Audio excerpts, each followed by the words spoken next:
Wassail, beautiful people. That was a lovely little tune. Yeah.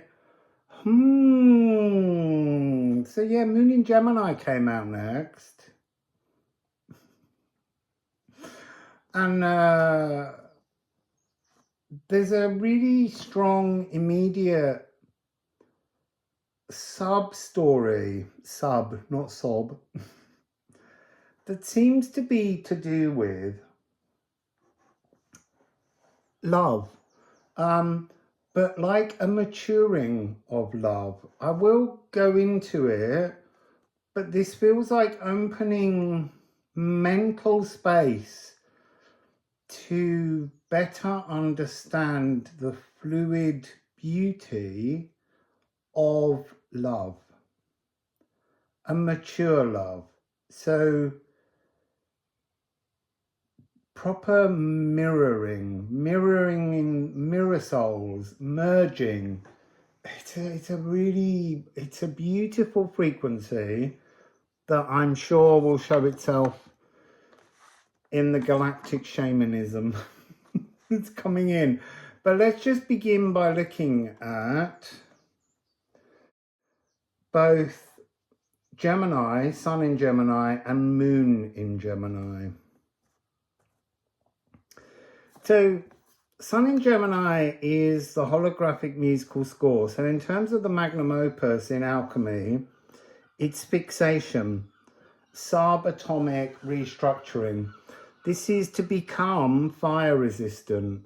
So it doesn't matter how much you open space and your fabulously strong, mutable air frequency blows, it no longer burns you internally. It's a really amazing energy.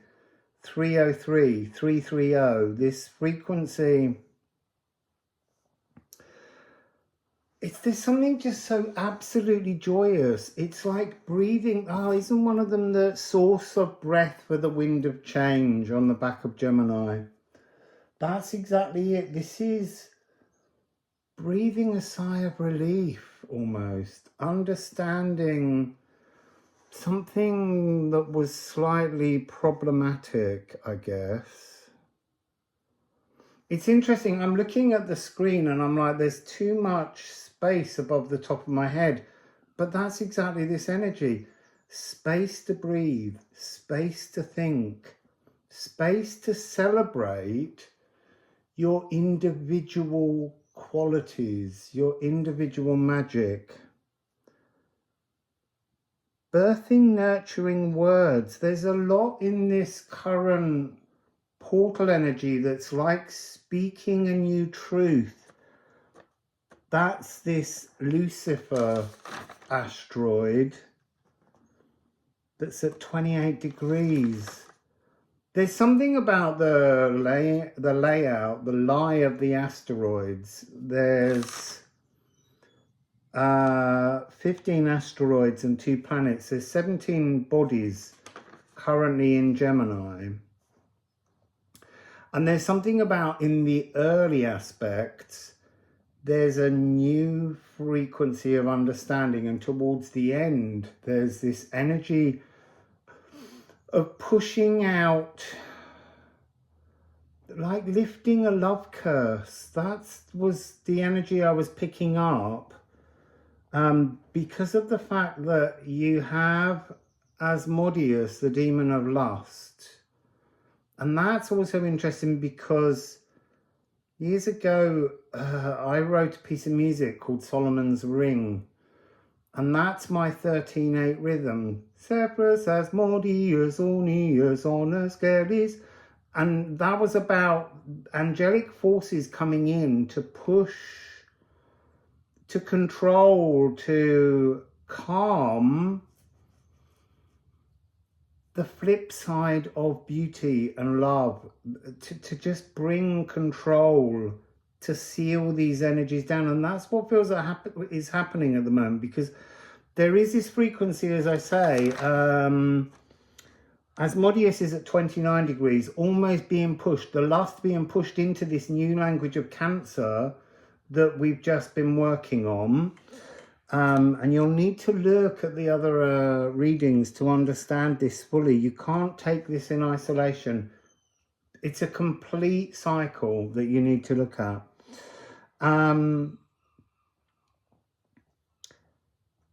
There's also Groom at 16, which is like a midpoint. Groom has this very uncomfortable frequency that's to do with sort of like marriage material, pointing out, but that's wrong. There's my spirit fly. We've also got Lucifer at 28 and Sethos at 27. It's almost like there's an energy of having crowned yourself. Oh, Fenton as well. That's assuming responsibilities ahead of time, not being fully ready. This is about readying yourself for a future understanding of how we merge as lovers. It's a different kind of thing. Look, I know people have the energy of twin flames, but this is different. Twin flames burn. This is about mirror souls. Mirror souls match. Mirror souls merge. It's just a different energy. There is a reading I did that was all about mirror souls.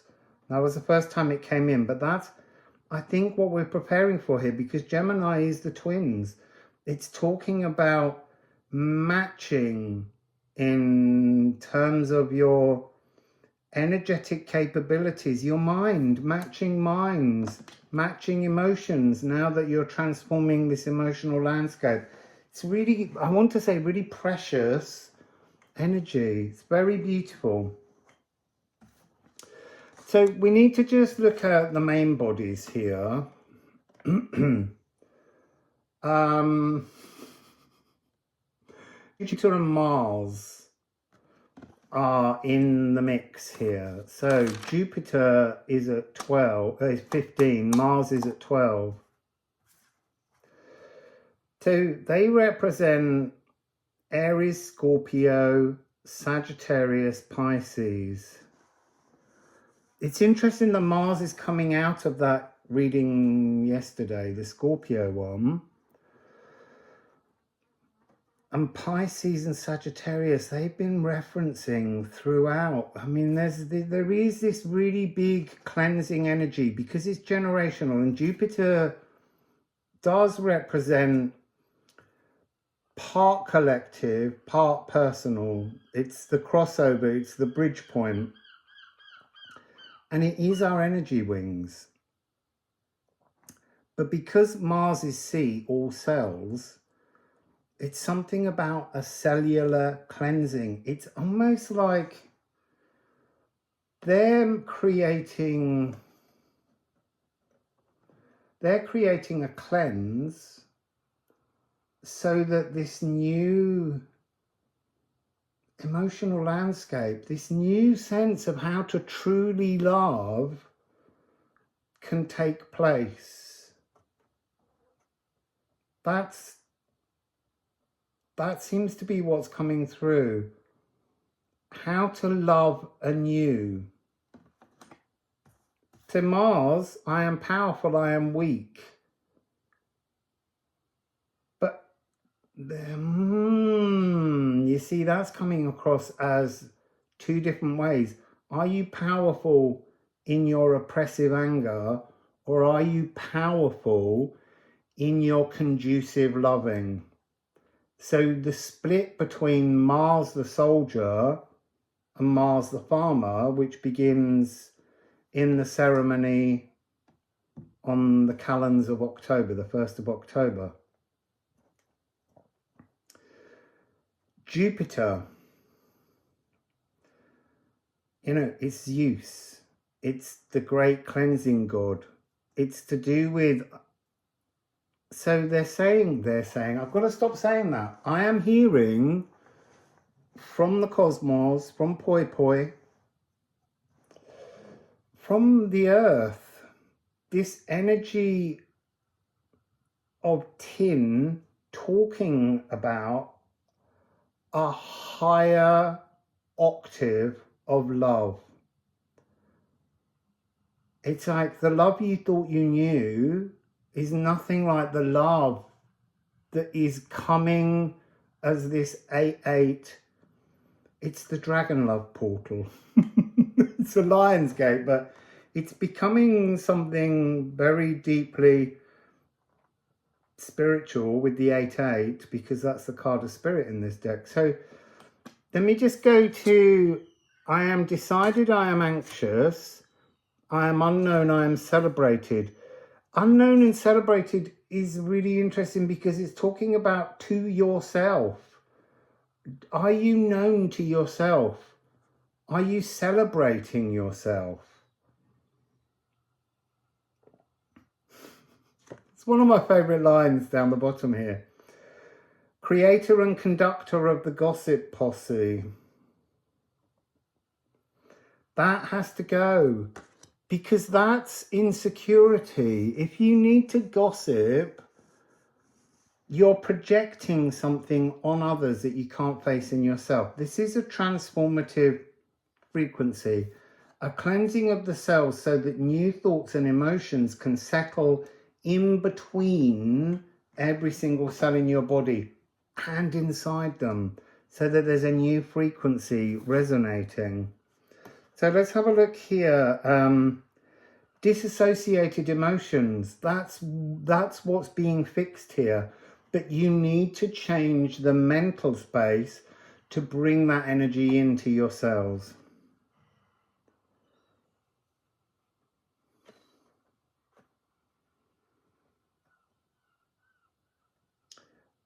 Being distorted, energy's being distorted, that's what you're trying to deal with. You know, when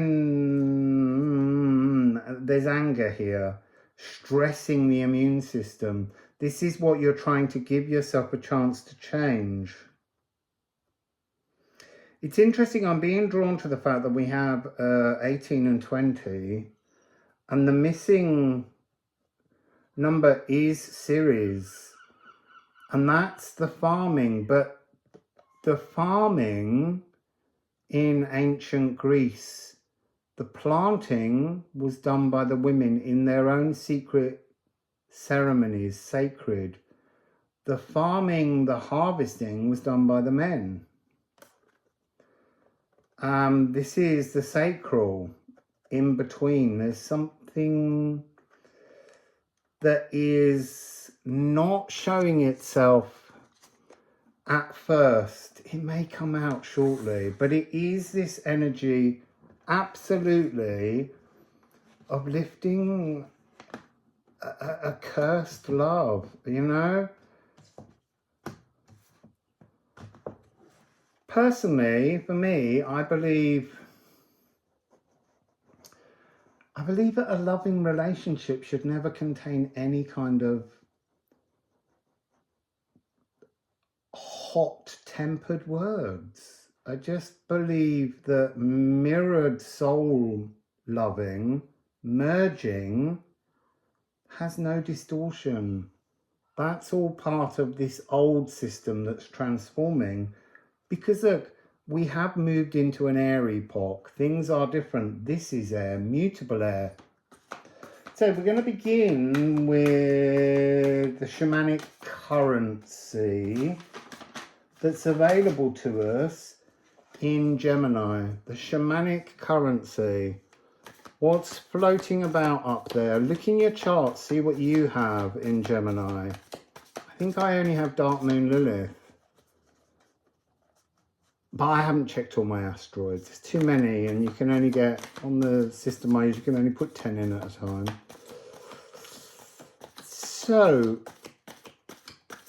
oh, you see, this is really interesting. It's the deck is feeling like it's closing in on itself, like it doesn't really want to reveal. Shamanic currency, please, in Gemini. That's interesting. 4. So I'm going to show you them immediately so that I can put up the insert. You have 68 magnet. You have compose, house 9. You have crocus of Venus, love that, there it is. That's the missing energy between Mars and Jupiter. And then another 9, 5, 4, we have sulfur. There's something very divine going on here. So here are those 4 cards for you to look at. So 14, 6 and 8 is 14, magnet. House 5, pleasures. You see, there is something here about pleasures. Give me a moment. Playful, innocent love. There's a renewal of this energy. And look, we're getting 9, 7, 2 compose is 9. It's house 9. 9, 3. So we've got another 9 on the crocus of Venus, and sulfur is 9.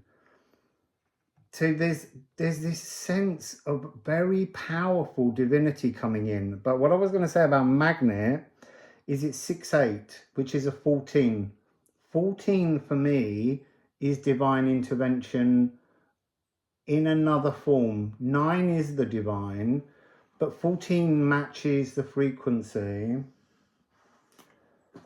of something that comes in that's inevitable. Just give me a moment, I just need to check something within the deck. Yeah, 95 is Poimander card, and that's the 14 frequency again. So it's like, so I kind of want to say it's like a divine anchor. It's a loving anchor that holds us safe. So what am I seeing with these cards? Universal soul attraction. There is a new energy that you are pulling in. Now that you've changed the language by going and looking at the earlier readings that led to this point in Gemini, this is about cosmic ordering. Now, cosmic order was in Cancer with Themis, who is the Titan of divine ordering. This is playtime. It's time to surrender seriousness away, to let go of it and be more playful. Compose, reprogramming, studying techniques, practicing scales and arpeggios. It's almost like we need to go back to, I want to say, the power of innocence and first love. There's no love as powerful as the first time you love because it floods through you. And there's something that becomes rather jaded. But here you're going back to this very early energy, scales and arpeggios being practiced, studying techniques, understanding in our maturity, in our compassion, the aspects of loving that we've lost or never found. That's an interesting one. This is expansive love. This is, oh, fresh airs to core, new love songs of the heart. Airs are an old English word for songs, and de coeur is of the heart. So it's fresh air, as in something new to breathe in, and that's very Gemini. We talked about that breath of change. This really is about a mental relocation of how to love. So beautiful. I am magnetic or I am repellent. That's about insecurity. That's the gossip posse part. They're not recognizing, not celebrating yourself. When you celebrate yourself, you become magnetic. I am confused or I am composed. There's something in this card of composed. It's a bit difficult to see, but there's like a totem pole here. And this symbol is reaching in to the sacred geometry that's shaping up from the sea yesterday, from the Scorpio, emerging as a siren. So gorgeous. Crocus of Venus, Palace of True Reflection. Self-merged and completed, understanding the balance now between your divine masculine and your divine feminine, or just your masculine and feminine, or your yin and yang, or your inspiration and action, but being in balance. But this is, I am me, I am becoming me. And that means inspired thoughts. We're in Gemini. You are now, your feminine frequency is inspiring how you think so that you can action things differently. And it's bringing up this energy here of cardinal, because that's what happens. You open space, mutable energy, and in that space, in that giant goblet of love, the Ace of Cups frequency, you need sparkling new narratives. You need to put that cardinal energy in of Aries, Cancer, Libra and Capricorn. I wouldn't put it past Libra turning up from the deck as the next reading. Soul of all living and material things. Flashes of inspiration. I am shrouded, or I am luminous. Shrouded is similar to that kind of umbral, but it's kind of shrouded by something that we've created through our own life. So let's move on to the next part, which is Cosmic Balance Sheet. What is the Cosmic Balance Sheet in Gemini? Oh my goodness! Oh my goodness, there's a lot of cards here, but what's really interesting is it begins immediately with Ceres. That's the divine feminine, but actioned in the real world, planting the seeds, the sacred ceremony, the Ceralia, the celebration of agriculture, of harvesting. It's the card that was missing between 18 and 20. And then I'm just going to show you these quickly and then we'll talk about them. Mary the Alchemist, the Moon, Jupiter making its return, and Venus. So here they are, the 5 cards. I feel like I need to look first of all apparently at the music, an open air concert. Coming back into the world from being hidden. The songwriter. So this is returning to the world, but writing and playing your own song, singing your truth. Creatrix of the Philosopher's Stone. So that was in yesterday's reading, and one of the others. It's too many days ago for me to quite remember. I'm so sorry. I don't really like to watch them back other than editing them. True alchemical completeness, balanced frequencies, balance between your, as I said earlier, your inspiration and actioning, your feminine, your masculine. Emotional cosmic mirror.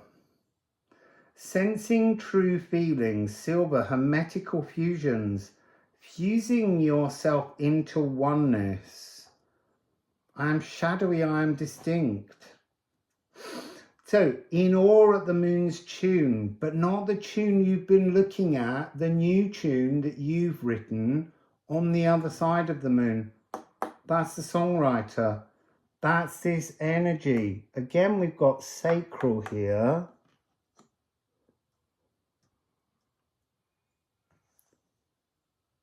You see, there's a perfect cadence because of Venus. Sorry, I'm just jumping ahead because I was looking at the notes. Pom, pom, that sort of energy of closure. But there's something about a perfect cadence and an imperfect cadence. For those that understand music, you'll get the difference between the kind of 5141 thing. They have a different energetic landing. So here we have a perfect fifth between the sacral and the third eye, the intuition. Emotionally stable. That's what this is leading towards. The emotional cosmic mirror is like a hall of mirrors until you find this grounded, planted stability in the real world. And at first it just feels like it's a mental thing that you have to bring into your life, into your real world. Oh my God. 1999. I can't quite get that. Let's do it there, look. 1999. All these nines that are going on. This is really a divine moment, a divine cleansing.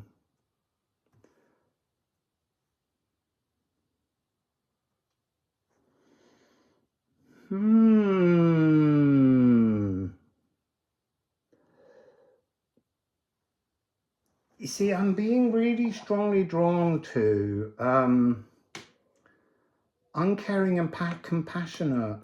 This sense of compassion that has to be the new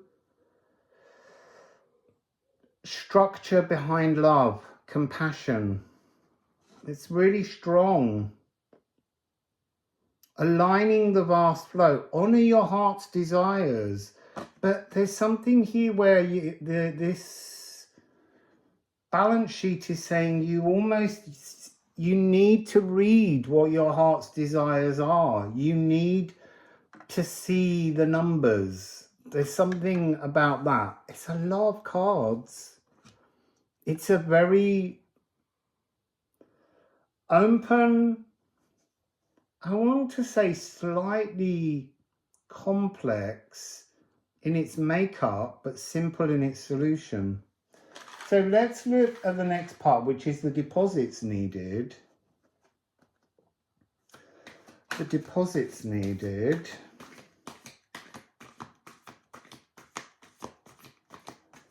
to access what's available in Gemini. Now that's really interesting. It has something which you can't see, which is Cancer, but it turned itself upside down. So what can't you see? You can't see this new emotional landscape that is in the Cancer reading. So go back and look at that. Remember, you're not Sun, Moon and Rising alone. You're everything. So go back. These are about family patterns being transformed. Very early energies. You can't access this. Don't. So look, there's a lot of you out there. And you're thinking, beautiful, mirror soul. I'm going to meet my mirror soul. I'm not calling it twin flame. I'm going to meet my mirror soul. You're not going to meet them until you've done this. This is why we have to look at every sign in our chart, in our natal chart, because you're leaving yourself vulnerable to abusive, narcissistic relationships because you haven't worked this all the way through. This is a new opportunity. What do you need to deposit? This new emotional landscape. You have to find your new emotional landscape if you want to access this heavenly, gorgeous, loving, completely merged with another. Do you know, mind merged, emotional heart merged, soul merged. It's the first step that we need to take to climb backwards towards divinity. You have a marriage with yourself. You understand the balance between your masculine and feminine, feminine and masculine, yang, yin, actioning, inspiring. You need to do that first. Then you get to meet and merge with someone who is your true mirror soul merging person. And that helps you to unlock layer upon layer of this higher dimensional octaves, this energy of the higher astral realms. So fascinating. But you won't get it just by looking at this and going, oh yeah, I'm going to have a mirror soul now. You've got to make yourself in your authentic image, your authentic thoughts, your authentic emotion, your authentic philosophy, for that person to be able to exist in your realm. They do exist here, but they won't walk into your realm until you can achieve this transformation. And then we have the galactic dividends. What's the payoff? What's coming with all this energy? It's so interesting that there was so much available in the cards there. But when it came to what do you need to deposit, a single card. And weirdly, a single card for the galactic dividends. North Node, true destiny. Now you're going to have to go back and look at Aries, because there's going to be clues in that reading as what helps you get here. Because you need all the signs, all of the zodiac houses and signs matter if you want to get there. This is the dragon's head. I don't think this has come out before. I think in Aries it was the dragon's tail lashing backwards. I forget. They're days ago. So this is the seeker. And it says all nodal transits matter. So waiting for nodal returns. No. Yes. I'm on a nodal return right now at this very moment. Oh, and my nodal returns are all on 9. I have to pay attention to this one when I edit it. Nodal returns, yes, they come, and they come at different ages. But the point is that all nodal transits matter, just as all signs matter. That's what we're being taught in this energy. Wrap your head around the fact that it all matters. Otherwise, you're not being true to your journey. You won't find your destiny. Natal houses are core alchemical potential. And you have to work with your current nodal destiny frequencies. So right now, yes, for me, North Node and South Node are in Aries and Libra as they are in my natal chart. But what you can do is you can look and see what you have in Aries and Libra. You can also see which house they represent, because that will tell you currently the energies that you're working with. So that's the reading in Gemini. I can't wait to see. When I finish this reading, before I edit, I always pull the cards back and shuffle them, just so that I know where the next frequency is going before I begin working on the asteroid build-up in that sign. So I always get a little bit excited just at the end. So anyway, Wassail, beautiful mirror.